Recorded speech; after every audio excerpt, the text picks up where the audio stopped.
Bismillahirrahmanirrahim. Assalamualaikum warahmatullahi wabarakatuh. Waalaikumsalam warahmatullahi wabarakatuh.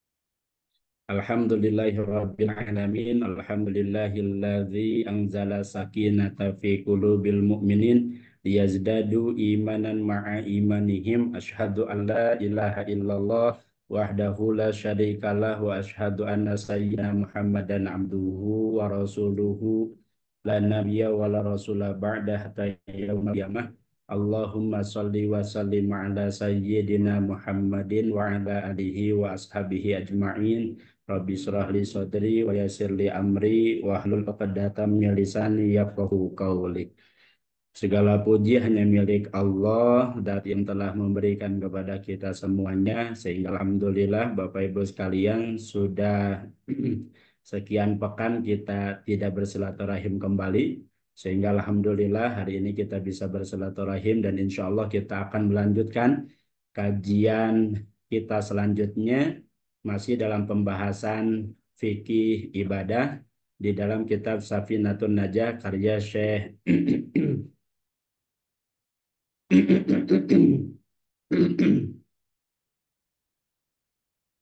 karya Syekh Al-Hadrami. Bapak Ibu sekalian, insya Allah pada kesempatan ini kita akan sama-sama membahas tentang pasal fi niyatis sholati. Jadi Bapak Ibu yang tidak memiliki kitab pun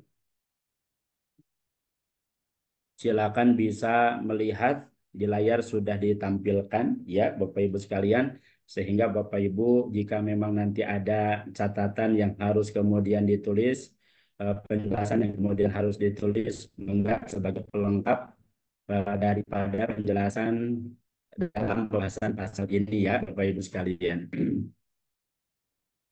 Bismillahirrahmanirrahim. Qala al-musannifu rahimahullah wa nafa'ana wa bi'ulumihi wa bi'ulumi sholihin fid dharaini amin ya Allah ya rabbal alamin. Bismillahirrahmanirrahim. Faslun fi niyatis sholati an-niyatu salatu darajatin. Faslun fasal fi niyatis sholati, yang tetap pasal ini di dalam menjelaskan niat sholat. An-niyatu adapun niat itu salah sudarojatin ada 3 tingkatan. Tingkatan jika terbukti as-sholatu sholat itu fardon fardu, wajaba maka wajib qasdul fi'li bermaksud atau berniat mengerjakan, wa ta'yinu dan menentukan sholat apa yang sedang dikerjakan, wal fardiyatu dan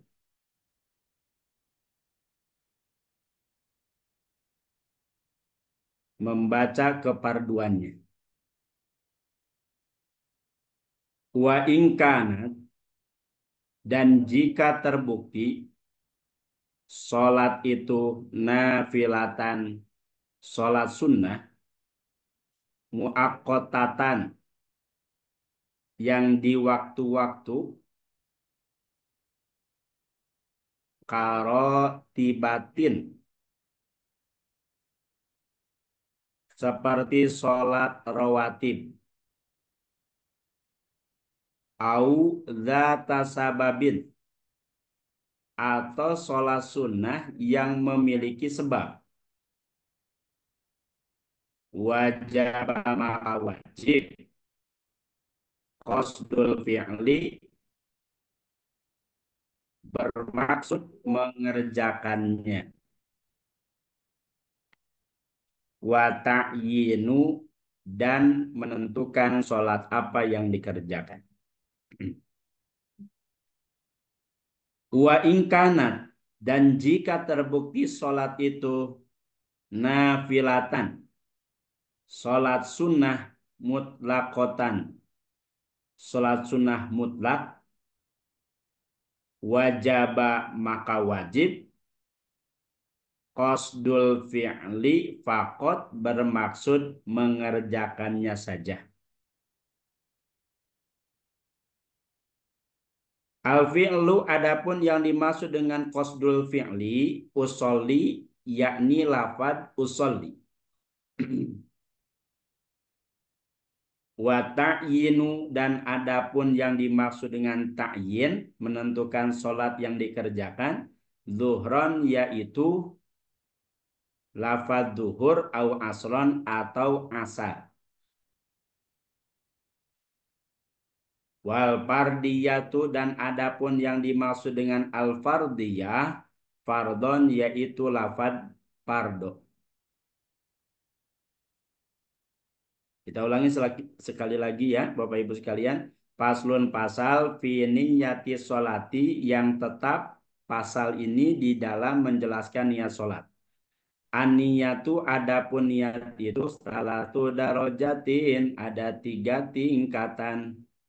Ingkanat jika terbukti as-sholatu sholat itu fardon fardu wajib maka wajib qasdul fi'li bermaksud mengerjakan wa ta'yinu dan menentukan sholat yang dikerjakan wal fardiyatu dan membaca kefarduannya.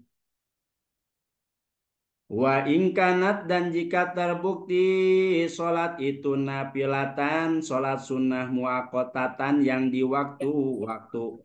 Karena kan Tibatin seperti sholat rawatib, audata sababin atau yang memiliki sebab, wajib maka wajib, qasdul fi'li bermaksud mengerjakan, wa ta'yinu dan menentukan sholat yang dikerjakan. Wa ingkanat dan jika terbukti sholat itu nafilatan, sholat sunnah mutlakon, sholat sunnah mutlak, wajib maka wajib, qasdul fi'li pakot bermaksud mengerjakan saja. Al-fi'lu adapun yang dimaksud dengan qasdul fi'li usolli yaitu lafad usolli. Wa ta'yinu dan yang dimaksud dengan at-ta'yin duhron yaitu lafad duhur au asron atau wa asar. Wal fardiyatu dan yang dimaksud dengan al fardiyah fardon yaitu lafad fardu. Mangga Bapak Ibu ada yang mau membaca silahkan.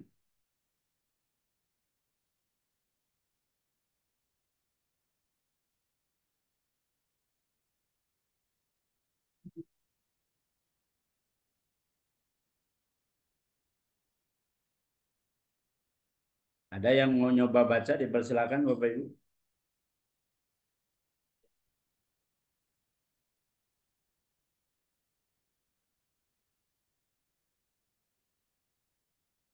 Tidak ada.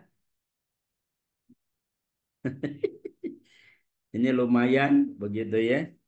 Sekarang sebagaimana tadi disampaikan penilaiannya juga terkait keaktifan Bapak Ibu yang mau baca, mangga insya Allah nanti ada nilainya begitu sebagai tambahan dari penilaian akhir.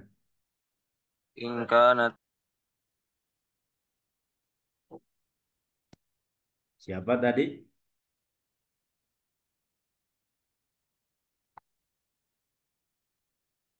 Ada yang mau baca? Tidak, tidak ada.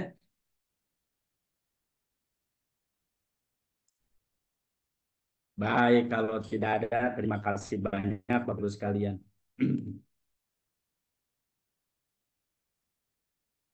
Bapak Ibu yang dirahmati oleh Allah Subhanahu wa taala, di dalam pasal ini Syekh Salim bin Sumer Al-Hadrami insya Allah akan menjelaskan kepada kita semuanya tentang niat di dalam sholat. Dan kita fahami dan kita sudah maklumi bersama bahwasannya yang dimaksud dengan niat itu adalah qasdul fi'li muqtarinan bi fi'lihi yaitu bermaksud mengerjakan yang disertai dengan perbuatannya. Itu yang dimaksud dengan niat. Jadi setiap kali akan mengerjakan sesuatu, niat dengan bermaksud mengerjakan dibarengi dengan perbuatannya itu dimaksud dengan niat. Kecuali ada satu yang dikecualikan oleh para ulama, Bapak Ibu sekalian, niatnya dahulu tapi pengerjaannya belakangan. Apa itu? Niat dalam melaksanakan ibadah puasa wajib. Jadi kalau Bapak Ibu kita semuanya akan melaksanakan ibadah puasa wajib, niatnya wajib pada malam hari. Tapi begitu niat, tidak langsung kita mengerjakan puasa. Tetap aja puasanya itu adalah mulai dari munculnya fajar sodik atau berkumandangnya adzan subuh. Nah, itu mulai daripada ibadah puasa. Nah, ini yang dikecualikan oleh para ulama. Kemudian Bapak Ibu sekalian hanya menguatkan kembali bahwasanya mengucapkan niat itu hukumnya sunnah hanya di dalam madhab Syafi'iyah saja. Adapun tiga madhab yang lain, madhab Maliki, Hambali, dan Hanafi itu tidak dianjurkan untuk melafadzkan niat. Karena niat itu wa mahaluhu fil qalbi. Karena niat itu di dalam hati. Jadi hanya madhab Syafi'iyah saja, Bapak Ibu sahabat-sahabat sekalian, yang menganjurkan niat itu dilafadzkan. Jadi jangan heran kalau seandainya Bapak Ibu bertanya kepada ustadz yang memang lebih mengambil pendapatnya mazhab Maliki, Hanafi, dan Hambali itu pasti akan mengatakan bahwa niat itu tidak usah diucapkan karena Rasulullah Shallallahu Alaihi Wasallam pun itu tidak memerintahkan untuk mengucapkan niat, gitu ya. Itu tiga mazhab. Tapi kalau mazhab Syafi'i watalafudu sunnatun. Jadi mengucapkan niat itu hukumnya sunnah. Jadi Bapak Ibu nanti bisa mengetahui. Jadi jangan sampai kemudian kita merasa heran, loh kok di sini mah niat itu diucapkan begitu karena ini pendapatnya ulama madhab Syafi'iyah. Jadi kita hanya sekedar tahu saja kalau seandainya ada orang yang melakukan ibadah sholat, ibadah puasa di masjid, niatnya dilafadzkan, oh berarti kita paham, kita tahu bahwa mereka bermadhab Syafi'iyah, kita bermadhab Syafi'iyah, begitu ya Bapak Ibu sekalian. Nah, adapun niat di dalam sholat itu ada tiga tingkatan. Kalau seandainya kalau seandainya sholat yang kita laksanakan itu sholat fardu, maka yang wajib ada di dalam niat itu ada tiga. Mana? Yang pertama adalah qasdul fi'li, bermaksud mengerjakan. Kalau tadi di akhir yang dimaksud qasdul fi'li ini adalah usolli, saya niat sholat, gitu ya. Itu yang dimaksud dengan qasdul fi'li. Kemudian wa ta'yinu, menentukan sholat apa yang dikerjakan, apakah itu zuhur, asar, maghrib, isya atau subuh. Nah, itu yang dimaksud dengan ta'yin. Dan yang ketiga adalah wal fardiyatu, menyebutkan keparduannya. Jadi kalau misalkan sholat fardu maka wajib menghadirkan tiga perkara ini di dalam niatnya. Yang pertama usolli, kemudian fardho disebutkan at-ta'yinnya. Sholat apa yang dikerjakan, duhur, asar, atau maghrib. Jadi Bapak Ibu sekalian ketika kemudian niat itu cukup hanya mengatakan usolli fardho zuhri. Sholat duhur. Kalau sholat asar usolli fardhol asri. Jadi nggak usah panjang-panjang usolli fardhu duhri arba'a rakaati mustaqbilal kiblati ada anillahi ta'ala, dengan menghadirkan tiga ini saja itu sudah cukup ya Bapak Ibu sekalian. Kecuali kalau misalkan Bapak Ibu sholat berjamaah. Nah, kalau sholat berjamaah nanti akan ditambahkan dengan lafaz makmuman. Itu wajib tuh bagi makmum yang memang sedang melaksanakan berjamaah, ya, mengikuti imam, maka wajib menghadirkan niat menjadi makmum. Usolli fardhu duhri makmuman. Nah, itu tambahannya. Kalau misalkan sendirian ya tidak usah, cukup hanya usolli fardhu duhri. Kalau pakai bahasa Indonesia juga boleh. Saya niat sholat fardu duhur. Itu terlintas di dalam hati. Ya, jadi yang wajib itu adalah di dalam hati, dan waktu untuk menghadirkan niat itu pada saat takbiratul ihram. Adapun orang yang kemudian melafadzkan niat sebelum takbiratul ihram itu hukumnya sunnah. Tapi Bapak Ibu perlu ketahui kalau seandainya ada seseorang yang melafadzkan niat sebelum takbiratul ihram, kemudian pada saat takbiratul ihram dia tidak menghadirkan niat usolli fardhu duhri di dalam hatinya pada takbiratul ihram, ketika menyebutkan alifnya Allahu Akbar sampai maka sholatnya tidak sah Bapak Ibu sekalian gitu ya. Jadi yang wajib menghadirkan niat itu adalah pada saat takbiratul ihram mulai dari alifnya lapad Allahu Akbar sampai rohnya lapad Akbar. Nah, itu terbentang untuk menghadirkan niat. Ada orang Bapak Ibu sahabat-sahabat sekalian yang ketika kemudian takbiratul ihram karena saking tidak khusyuknya menghadirkan niat tuh susah sampai Allahu Akbarnya tuh panjang, lamnya lapan Allahnya tuh panjang. Allah nggak hadir-hadir niatnya tuh dalam hati Bapak Ibu sekalian. Allah ada yang diulangi lagi. Allah pertanyaannya, lamnya lapan Allah boleh dipanjangkan berapa berapa maksimal panjangnya bisa menyebutkan lamnya lafaz Allah. Nah, dibahas di dalam syarah Safinah Kasifatu saja itu batasan panjangnya lam lafaz Allah boleh dibaca sampai 14 harokat atau 7 alif. Allah. Nah, itu 7 alif atau 14 harokat panjangnya. Jadi kalau misalkan lebih daripada 14 harokat, maka batal takbiratul ihramnya. Gitu ya Bapak Ibu sekalian. Jadi niat itu wajib dihadirkan pada saat seseorang takbiratul ihram. Mulai dari alif, ya, mulai dari alifnya lapad Allah sampai rohnya lapad akbar. Nah, itu mangga dihadirkan niat pada saat itu. Itu kalau sholat fardu Bapak Ibu sekalian. Wa ingkanat nafilatan muaqqatatan. Kalau seandainya sholat yang dikerjakan itu sholat sunnah yang memang di waktu karotibatin seperti sholat rawatib, sholat duha di waktu, sholat tahajud di waktu, atau misalkan sholat sunnah qabliyah atau ba'diyah juga di waktu. Audata sababin atau sholat yang memiliki sabab, baik itu sabab mutakodimin, sabab mukoronin, atau sebab mutakhirin. Sebab mukodimin, mutakodimin itu sebabnya yang memiliki sebabnya itu dahulu, gitu ya. Mukoronin yang memiliki sebabnya itu berbarengan. Mutakhirin itu yang memiliki sebabnya itu belakangan. Nah, yang kemudian contoh sebabnya yang duluan, misalkan orang tidak melaksanakan sholat sunnah tahajud, kemudian sholat sunnah tahajudnya itu dikodok, misalkan gitu ya Bapak Ibu sekalian, itu data sababin, bisa disebut dengan data sababin. Sholat kodok itu disebut dengan sholat yang memiliki sebab duluan, sebabnya tuh duluan. Apa? Karena tidak melaksanakan ibadah sholat gitu ya, sehingga kemudian ada sholat kodok. Nah, data sababin mukoronin, sebab yang berbarengan itu contohnya seperti Bapak Ibu masuk ke masjid, karena berbarengan dengan masuk ke masjid, maka pada saat itu ada unjuran untuk melaksanakan sholat sunat tahiyatul masjid. Atau misalkan mengerjakan sholat sunat khusuf atau kusuf, gerhana atau matahari. Kenapa melaksanakan? Karena sedang terjadinya gerhana matahari atau gerhana bulan, itu yang disebut dengan sabab mukoronin.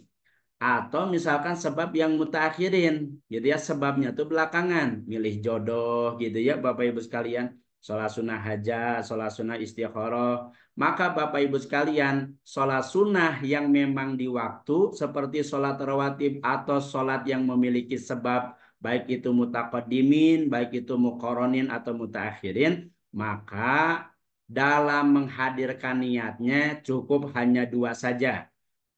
Qasdul fi'li, yang pertama adalah bermaksud mengerjakan sholat dengan kalimat usolli, wa ta'yinu, dan menentukan apakah tahajud, apakah duha, apakah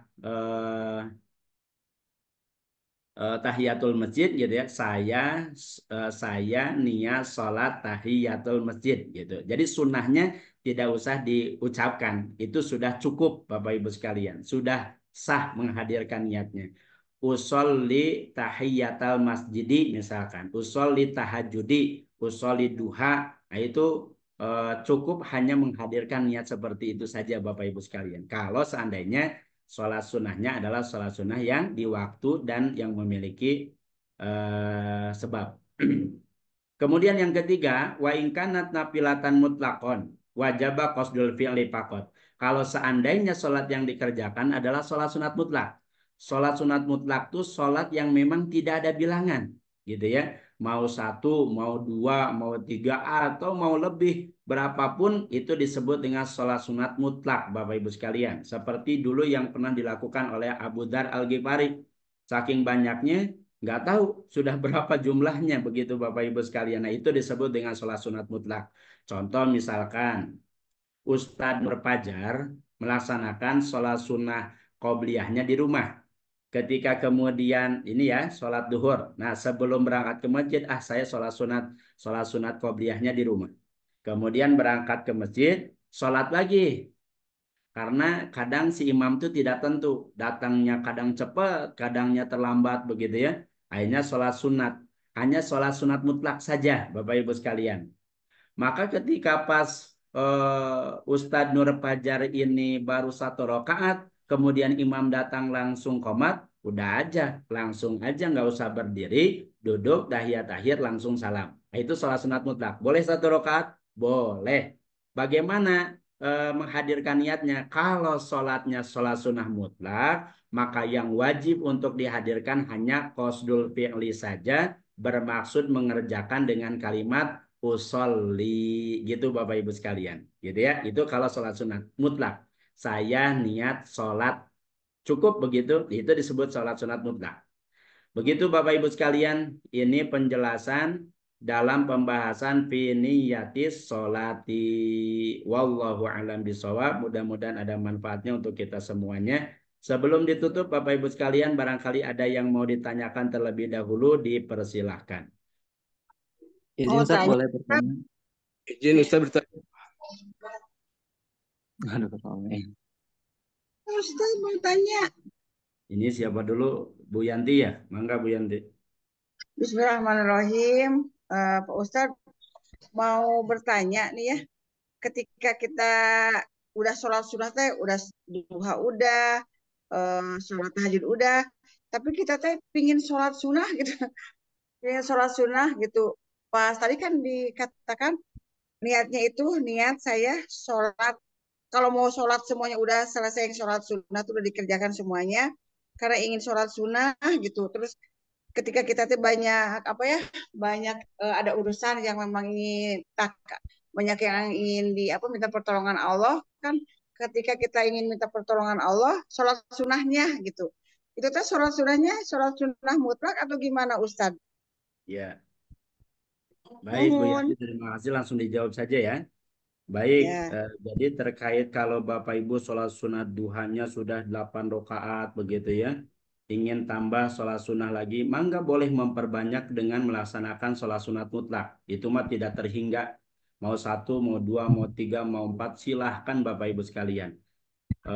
Bahkan dulu guru saya Kiai Haji Iwan Sujai, beliau menganjurkan Ustadz kalau seandainya memang Ustadz mampu, Ustadz memang ada waktu untuk mengerjakan sholat sunat mutlak ini, mangga Ustadz dibiasakan setiap harinya itu 50 kali salam. Jadi 2 rakaat, 2 rakaat salam, 2 rakaat salam. Kalau seandainya 50 rakaat salam berarti kurang lebih jadi 100 rakaat. Itu sholat apa Bapak Ibu sekalian? Itu sholat sunat mutlak begitu ya. Dulu beliau menganjurkan kepada saya demikian ya.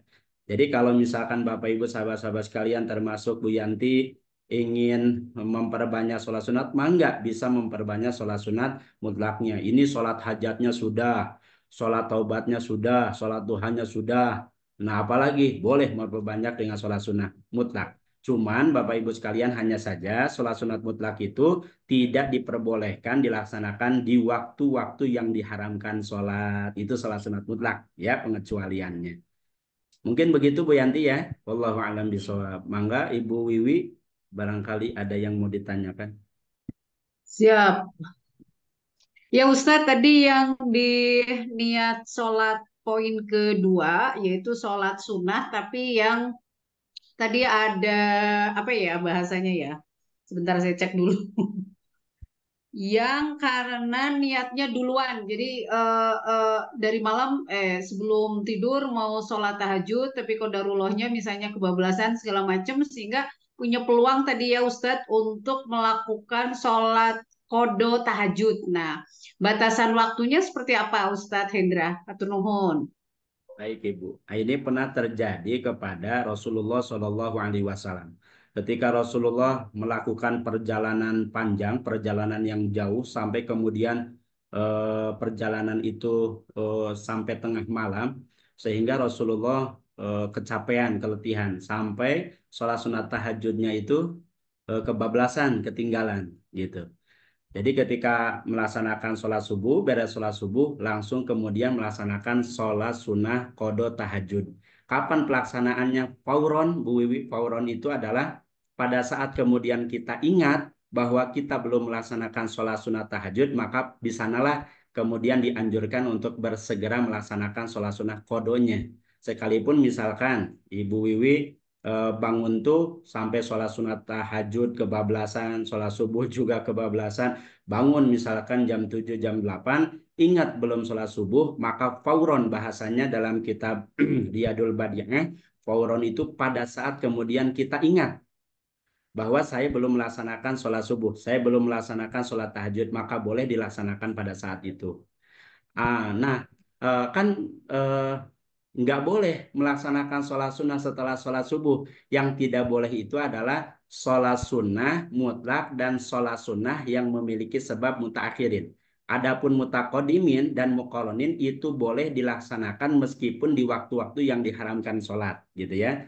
Sholat tahiyatul masjid boleh kalau walaupun dilaksanakan setelah melaksanakan sholat asar. Bapak Ibu masuk ke masjid setelah sholat asar ya, masuk ke masjid, karena masuk ke masjid langsung melaksanakan sholat sunnah tahiyatul masjid boleh gitu ya. Termasuk sholat sunat kusub atau khusub di waktu asar itu boleh karena sebabnya adalah sebab mukoronin. Jadi sebab mukoronin dan sebab mutakodimin itu boleh dilaksanakan di waktu-waktu yang memang diharamkan sholat. Yang tidak boleh itu adalah sholat sunat mutlak dan sholat sunat mutaakhirin. Sholat sunnah hajat dan sholat sunnah istikharah itu tidak boleh dilaksanakan di waktu-waktu yang diharamkan. Begitu Ibu. Siap, atur nuhun Ustadz. Sami. Mangga Pak Asep. Ustaz, Bismillah, Assalamualaikum. Ini Ustaz mau bertanya itu terkait dengan eh, apa tuh untuk menyengaja dan ta'yinnya itu ya terkait dengan masalah sholat sunat muakkad nih yang rawatib. Seandainya terjadi bahwa saya sholatnya itu karena harus ditentukan bahwa itu apakah ba'diyah atau misalkan qobla gitu ya untuk usolli ba'diyah fardu atau ba'diyah duhri atau ba'diyah atau qobliyah duhri. Nah, ada kesalahan pada saat melakukan sholat ba'diyah, niatnya itu niat-niat apa tuh qobla gitu, qobliyah, dan itu ingatnya itu setelah berlangsung gitu. Ingatnya setelah berlangsung, apakah itu harus dibatalkan sholatnya atau dilanjutkan dengan mengganti niat seperti itu? Itu aja, Baik. Ustaz. Siap, terima kasih Pak Asep.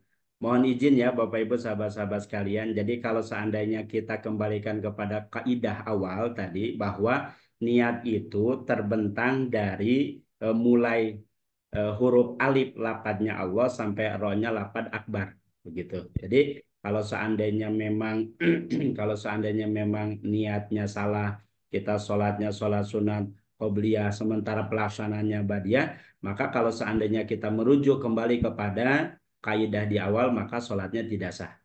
Terus kalau begitu gimana? Ya diulang kembali begitu ya Bapak Ibu sekalian. Nah, Dibatalkan saja, Ustaz, ya. betul. Kenapa? Karena tidak sah. Karena kalau seandainya dua ini tidak hadir, tidak ada, apalagi tidak sesuai begitu ya, ini kan menyebabkan sholatnya tidak sah. Jadi kita kembalikan kepada kaidah awal, Bapak Ibu sekalian, bahwasanya sholat yang ditentukan wajib menghadirkan niat itu sesuai dengan sholat sunat yang dikerjakan, fardu, sunnah, atau sholat sunat mutlak. Kalau seandainya di antara kewajiban ini tidak hadir, maka ini menyebabkan sholatnya tidak sah, Bapak Ibu sekalian. Wallahu a'lam bishawab. Kecuali yang boleh itu niat dihadirkan sampai sebelum salam itu adalah ketika melaksanakan sholat sunat, ketika melaksanakan sholat jamaah takdim. Jadi kalau misalkan Pak Asep sholatnya sebelumnya sholat berjamaah, sholat duhur saja, sekalipun sholat duhurnya berjamaah. Beres sholat duhur, pengen apa? Pengen melaksanakan sholat sunnah, pengen jamaah takdim. Maka sebelum salam, maka Pak Asep itu boleh menghadirkan niat jamaah takdim itu sebelum melaksanakan salam. Nah, itu boleh, gitu Pak Asep. Kalau untuk mutlak mungkin boleh itu ya. Kalau mutlak kan itunya hanya kadar usoli saja gitu, tidak Ya, kalau sholat sunat mutlak maka niatnya hanya saya mengerjakan sholat saja, itu sudah cukup, nggak usah disebut qobliyahnya, nggak usah disebut ba'diyahnya, begitu. Misalkan tahiyatul masjid atau yang lainnya itu kan mungkin tetap masuk pada mutlak ya, tidak terikat waktu. Enggak, itu sholat sunat data sababin, sholat sunat yang memiliki sabab. Ya? Iya, Siap. kalau sunat tahiyatul masjid itu sholat sunat yang memiliki sebab muqarronin yang bersamaan, begitu. Siap. Terima kasih Ustaz. Jazakallah. Wa iyyakumul jaza. Bapak Ibu sudah 16.35 begitu ya, sebagaimana waktu yang sudah disampaikan, karena waktunya kita hanya sampai jam 16.30. Bapak Ibu sekalian, saya kira terkait masalah fikih ini banyak sekali yang harus kemudian dipertanyakan. Bapak Ibu yang sekiranya masih ada pertanyaan-pertanyaan, boleh silakan untuk kemudian mengirimkan di grup begitu ya. Nanti insya Allah mudah-mudahan bisa dijawab. Bapak Ibu yang dirahmati oleh Allah, mungkin itu saja barangkali yang bisa disampaikan. Kurang lebihnya mohon maaf begitu. Nanti untuk Ustadz Ari, Ustadz siapa lagi tadi ya, Ustadz Muhammad Nur Fajar yang sekiranya ingin bertanya, insya Allah mungkin pertanyaannya boleh di-sharekan di grup ya, Ustadz Ari, Ustadz Muhammad Nur Fajar. Mungkin itu saja sekali lagi yang bisa disampaikan. Kurang lebihnya mohon maaf, mudah-mudahan ada manfaatnya untuk kita semuanya. Terima kasih yang sudah aktif bertanya, insya Allah sudah dicatat dan mudah-mudahan ini bisa menjadi motivasi untuk kita semuanya bisa lebih aktif kembali. Dan insya Allah mudah-mudahan Allah berikan ilmu yang bermanfaat. Terima kasih Bapak Ibu sekalian, kita akhiri dengan pembacaan hamdalah bersama. Alhamdulillahirrabbilalamin, subhanakallahumma wa bihamdika, asyhadu an la ilaha illa anta astaghfiruka wa atubu ilaik. Wassalamualaikum warahmatullahi wabarakatuh. Waalaikumsalam warahmatullahi wabarakatuh. Nuhun Ustaz. Izin pamit. Hatur nuhun sami-sami. Assalamualaikum.